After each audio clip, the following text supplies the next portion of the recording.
Hey, Greg Kemble again. This video looks at the third of the 4 pillars of the Guided Pathways framework, helping students to stay on the path. This pillar builds on the work of the first 2 pillars, clarifying the path and helping students enter the path. And I guess that's the strength of the metaphor, right? All 4 pillars work together to support student success.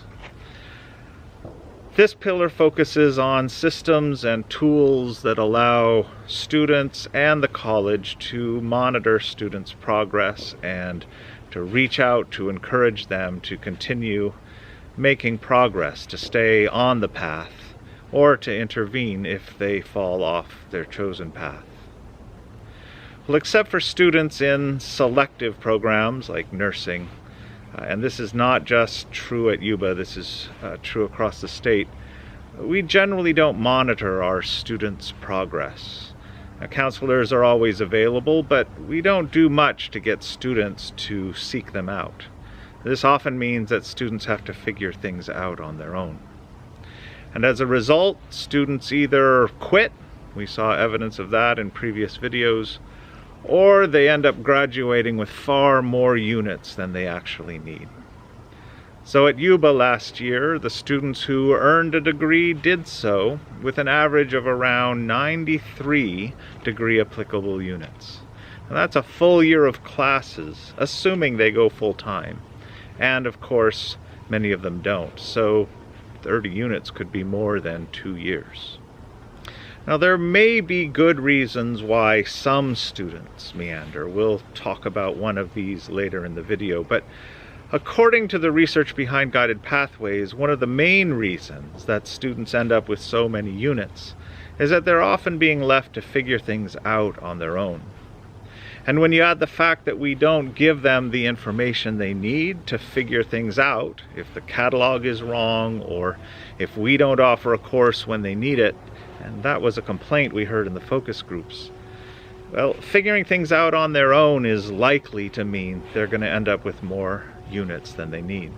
So the point of this pillar, helping students stay on the path, is to offer systems and tools that help our students monitor their progress and plan their future courses. Degree audit, electronic ed plans. The RP group who did the student focus group seemed a bit bemused to learn that we still do ed plans on paper. Well, these are tools that we've been talking about for some time, but for various reasons, we haven't managed to get them in place. My expectation would be that implementing a Guided Pathways framework would allow us to focus our attention more effectively in areas like this by making it a priority. And while these can help students monitor their own progress, we can also leverage them to reach out to students. We, of course, have already begun and are ramping up Early Alert, which allows counselors to contact students whom faculty have identified as being potentially at risk. But we could also contact students in other situations. We could encourage them to stay on the path, for example, by sending an email to them when they're within a semester of their degree. Or we could intervene if they fall off their path. We might have student mentors reach out if they don't reach a milestone or if they register for a course that isn't on their path. So one of the concerns I've heard expressed about Guided Pathways is the fear that we're limiting students' choices. I plan to address this issue in a later video, but there is one aspect of this that's worth addressing here. The question is, what happens to students who decide they've chosen the wrong path? Aren't we taking away their opportunity to change paths when they discover, for example, that they prefer science to literature? Well, we're talking about helping students to stay on the path, not forcing them to. More important, the tools we develop to help students stay on the path would also provide support for students to navigate these kinds of changes. So, for example, if our system generated an alert when a student signed up for a class off her path, a counselor could reach out to make sure this was intentional and to offer advice when it's most useful.